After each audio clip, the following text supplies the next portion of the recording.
So before we go into today's homework, I just wanted to go back over the worksheet that was given to you yesterday, specifically this number 2. This is everything essentially that was on that worksheet that we did today. The difference is today they were given the specific names. We defined what direct variation is. We defined what a constant proportionality is, and we said what the equation looks like for direct variation. Before, I just gave you a table and said, is it proportional? And we knew that we were testing for proportionality to see if y divided by x, so 12 divided by 3, 16 divided by 4, 20 divided by 5, and 24 divided by 6, if they all gave us the same value, which they did here as 4, then we knew that they were proportional. Yes. Now, what we learned today is this value, when we do y divided by x, has a very specific name. And that is our constant of proportionality. So now you guys were already solving it. You were already understanding this part. Now we're giving it a name. And our constant proportionality is represented by the letter K. So going forward, the question won't just ask, is it proportional? It'll say, is it proportional? And if so, determine the constant of proportionality. So we would say K is equal to 4. So you see, we've already know how to do this. It's already something we can do. Now we're just giving it a specific name. It is called the constant of proportionality. And then the same thing, you were asked if it's proportional, well, solve for y when x is 11. So we know then if x is 11 and it's growing at this rate of 4, well, we did 11 times 4, which is 44. That we solved this. This is what we were doing next as well, that now we have an equation of y is equal to kx. And if you think about this, we knew that it's growing at the rate of 4. That was our k. So that's 4. And we said, well, what is our y value when x is 11? That's what that 11 represented. So now this is just now getting a specific name of direct variation. So it's everything that we already solved, everything that we already did, but now we're giving it specific names. So the two things that you learned today in class are constant proportionality, represented by the letter K, and our direct variation, and we can represent that by the equation of y is equal to kx. So whatever, however, if it's proportional, however it's growing, whatever rate that is, we simply are substituting that in for k. So in this case, k is equal to 4. So this would be represented as an equation of y is equal to 4x. So this way, we might just not want to know, well, when x is 11. What if we want to know multiple cases, when x is 20, 30, etc.? Now we can substitute it into this equation, and we can help to generate that table. All right, so now we're going to go through the questions that were given to you today in class. All right, so for this one, it says, what is the constant proportionality? The way this question is worded, it is telling you they're proportional.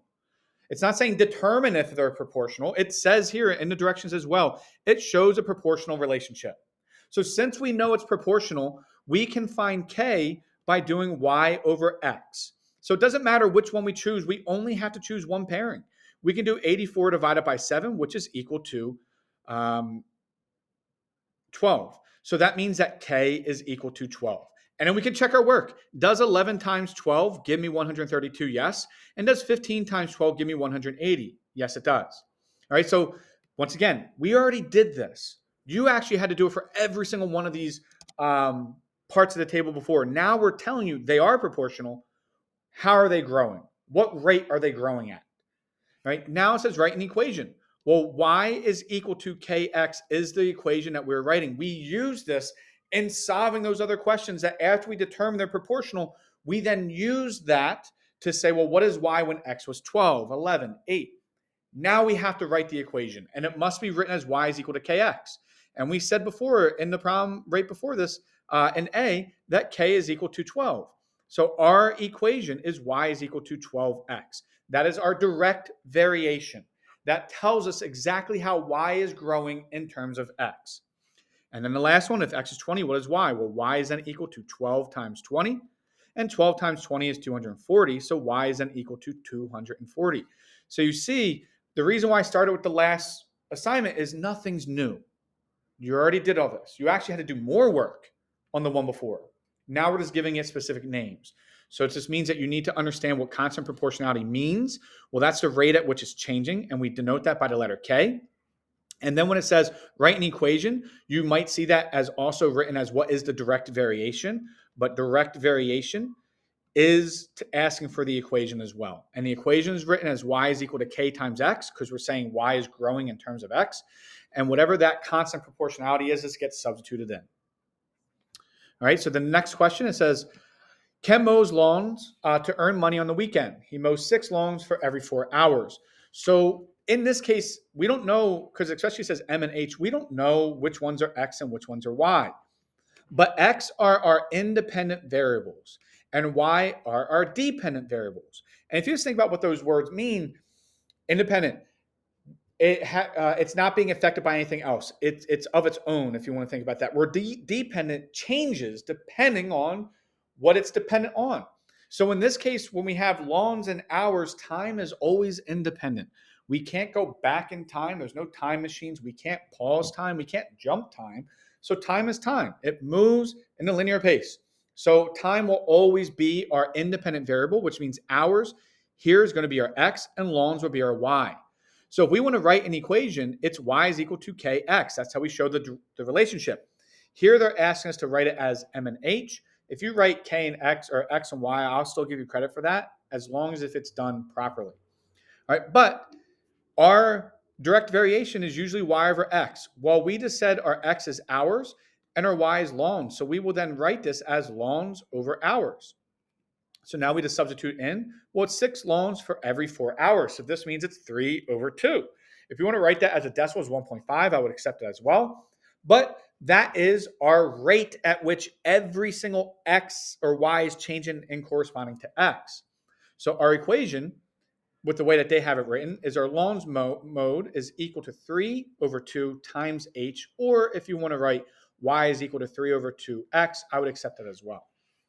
Right now, it says use the equation to determine how many lawns Ken could mow in 3 days if he worked 6 hours each day. All right, so here when you are reading these questions, just make sure you're taking your time. So it says he worked 3 days at 6 hours each day. So that means he worked a total of 18 hours because 3 days at 6 hours each day, that's 18 total hours. So that means the total amount of time that he worked, or his H, is 18. So now if we want to know how many lawns he mowed, well, our lawns mowed is equal to 3 over 2. That's our rate at which we mow our lawns. We mow 3 lawns for every 2 hours, and he mowed for a total of 18 hours. So now we just go ahead and multiply this. So we know that this is represented as 18 over 1. So we can write this as 1 fraction of 18 times 3 over 2. And then we can simplify. Well, 2 goes into 18 9 times, and 9 times 3 is 27. So he can then mow 27 lawns. So M is equal to 27. All right. Just remember, though, you can use a calculator for this on your assessment. All right, the next one says use the equation to determine how long Ken worked if he mowed 18 lawns. So now it's M is equal to 3 over 2H. How long means hours. So that's what we're trying to then solve for. So 18 is equal to 3 over 2H. Now, we're going to go over this in more detail, how to solve this one. There's multiple ways we can actually set this up, and I'm going to show you 2 different ways, or I'll just show you one now, but I'll show you another way in class. But if we're being multiplied by 3 over 2, if I multiply by 2 over 3, this cancels out because 3 divided by 3 is 1, 2 divided by 2 is 1. So H is then equal to, well, 3 goes into 18 6 times, and 6 times 2 is 12.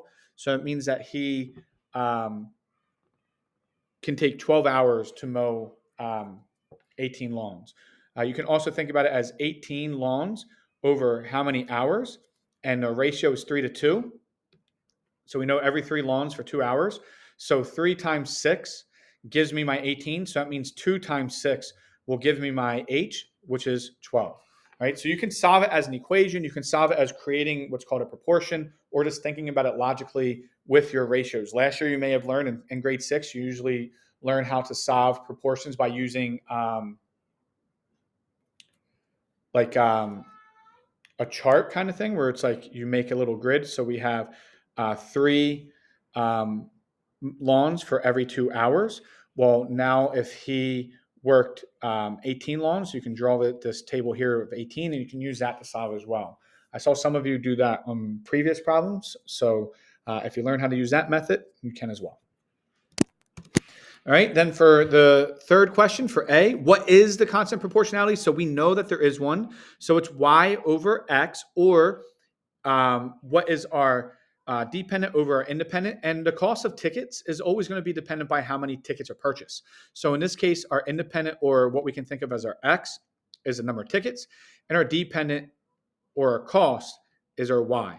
So we would then do 304 over 4, which is then equal to 76. So our K is equal to 76. And now think about what that means. If we are buying 4 tickets and it costs $304, that means that K, each ticket, is $76. That's what this is telling us, because we're looking at cost over tickets. So when we bring it down to here and we actually divide, we can think about it as 76 over 1. So each ticket is $76. And to represent this relationship, we can say our cost is equal to 76T.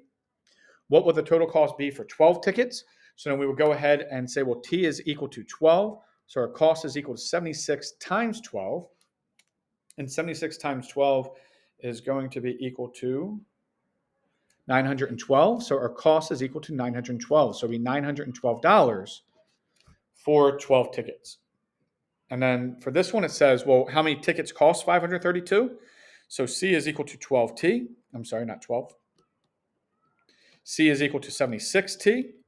So now we're saying, well, we spent $532. How many tickets did we purchase for that? Well, we can divide by 76.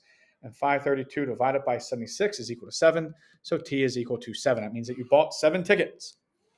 All right. And then the last one, you're choosing 4 values.